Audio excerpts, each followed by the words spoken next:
He was at Madison Square Garden last night for Victor Wembanyama's debut in the Apple. Okay, it was a pretty bumpy ride. They're also missing one of their better shooters. They don't have much to work with. I thought probably he'd be a bit nervous. What was your takeaway? You know, J-Mac says when he comes out west, unless he plays like 30 minutes, he refuses to go.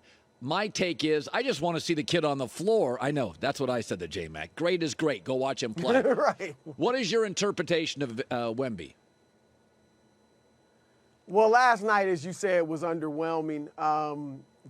He looks a little, ever since he scored 38 against Phoenix. Now, he came out with a good first quarter in the next game against Toronto. And then since then, he hasn't looked the same. Now, I'm still very high on him. I think he's showing that he can be every bit as good as everybody's talked about. But he looks like he might be a tad bit worn down. Yeah. Maybe the physical play is getting to him. I also think, Colin, all of the hype, surrounding him has to be maybe wearing him down a bit too. Look, they could use a real point guard. Yes. That gets him the ball. Yep. I think he's too young to run the offense through at this point. Shouldn't do that. I like the equal opportunity offense Pop is running, but a real point guard, I think, would get him the ball in better places. There are a lot of times when he's open. I mean, he's mostly always open because he's so tall. All he has to do is raise his hand. You could throw it up there. But they need somebody would be getting him the ball where he needs it, and I think he'd be even more effective. But like I said, I mean, what's not to like? He will get stronger. Right. That's the only weakness right now, and that's going to come with time. So I watched the Sixers a little bit, not much, because I watched the Warriors second half and I watched Wemby early. But I will say this. I know Harden was an assist guy, but I feel like they've had, whether it was Simmons or Harden or Okafor, there's always been a guy that's more of an agitator, not a lubricator for chemistry in Philly. And now they don't have any. Now it's just Embiid, your one, Maxi's an ascending two, Tobias Harris three, and then Covington and guys that can play roles. I actually think they'll be better without Harden because there's more clarity to what they are offensively. I mean, beating Boston's a real thing. Your take on the Sixers, sans Harden?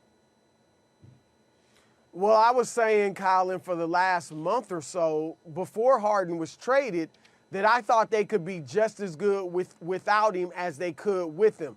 I didn't think they could be better, but right now they look better. Yeah. And part of it is Nick Nurse. Nick Nurse has done a great job coming in there. They're playing at a faster pace than they did last year. The defense is still good. It was good under Doc Rivers. It's good now. And offensively, as you said, they're getting more balance. It is no question. Now, Embiid was the number one with Harden there, but still, because of Harden's pedigree and just because he had the ball all the time and because he still at times wanted to be that big scorer, there was still a little tension like, well, yeah, it's Embiid the number one, but kind of Harden's in there too.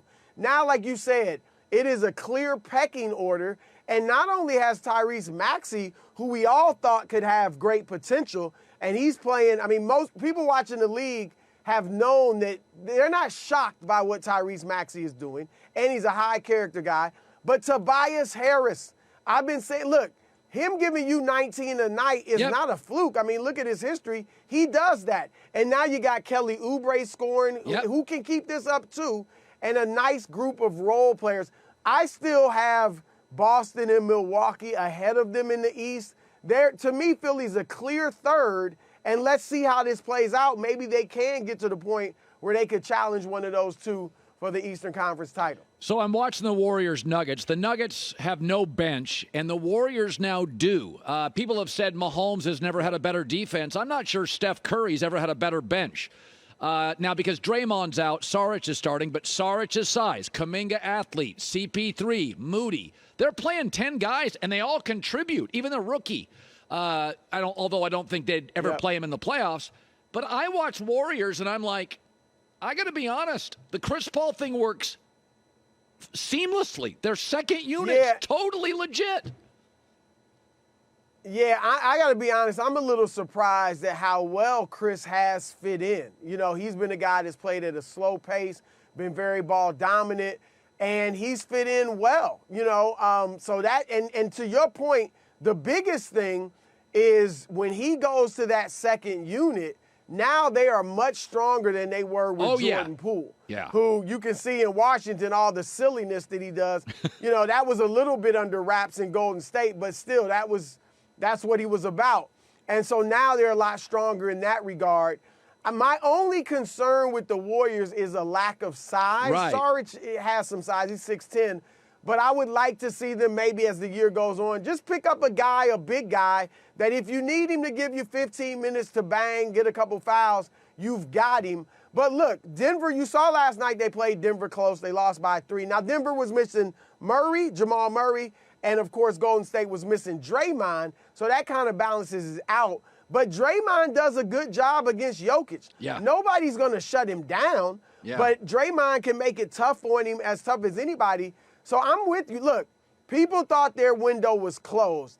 Denver's clearly the favorite in the West. Yeah. But Golden State's window is still open. You would look favorably on them with anybody else in the West, and then with the shooting and Draymond on Jokic, they'd have a shot against Denver.